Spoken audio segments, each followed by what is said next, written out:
ERC, quality service since 1972. Repairing TVs, console stereos, electronic musical instruments, pinball machines, arcade games, and more. Call 836-0454.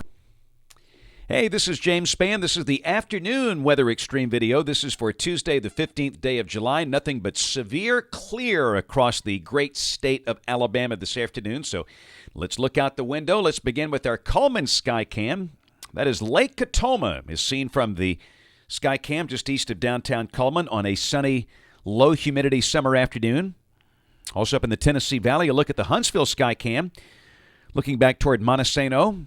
Not a cloud in the sky there. And a few buildups over East Alabama, and I think that's orographically induced. Some air coming up the mountains making those cumulus clouds, but the air very, very dry, and there's no rain today. We don't expect any rain tomorrow. In fact, look at that dry air. Wow. That's a water vapor satellite imagery, and you can see dry air covers all of Alabama in the deep south.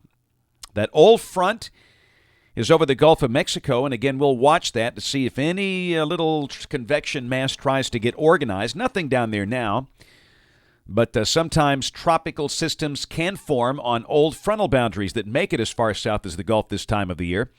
Temperatures around the nation, hey, not bad. Just 80s around here. Now, that's at midday today at 1 o'clock, a few 90s over southwest Alabama, but again, that's pretty comfortable for a July day. Rain around the nation for the next 5 days. This is valid through Sunday morning at 7. And again, this is suggesting amounts of 1/10 to a quarter of an inch around here. Heaviest rain from Fort Myers and Tampa Bay up to Charleston, South Carolina.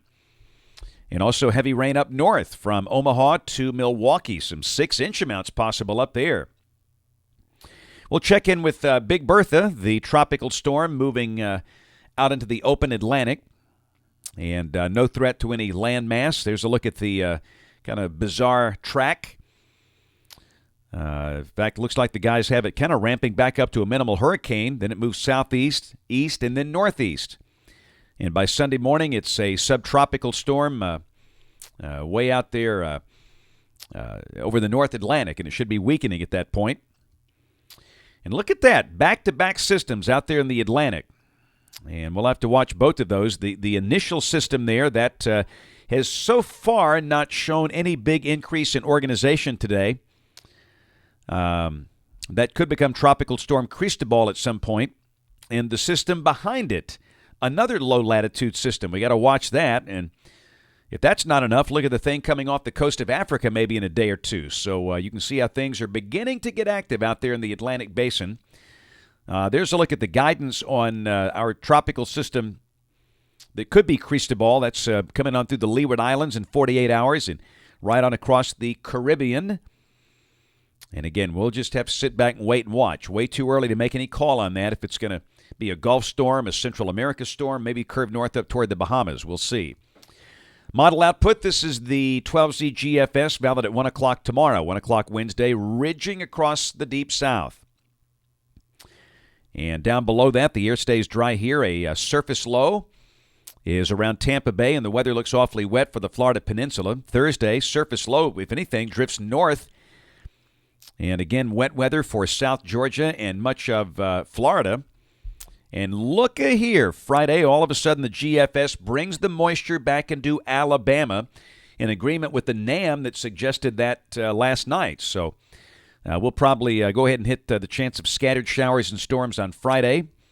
And the air stays relatively moist on Saturday now. So I think this is probably the correct solution. And come on, I mean, look at climatology. How long does it stay totally dry here in July? Hardly more than a few days at a time. And then Sunday, that looks kind of dry. But again, I think we had better mention at least the chance of a shower or storm. And Monday of next week looks pretty typical. End of the forecast period and end of the month.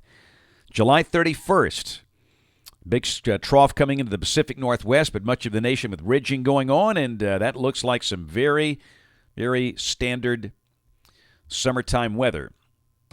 That's it for the Weather Xtreme video today. We'll have notes on the blog. The next video here by 7 o'clock tomorrow morning, and of course we invite you to watch us on television this evening, ABC 3340 News at 5, 6, and 10 o'clock. Again, thanks for watching. Have a wonderful evening, and God bless.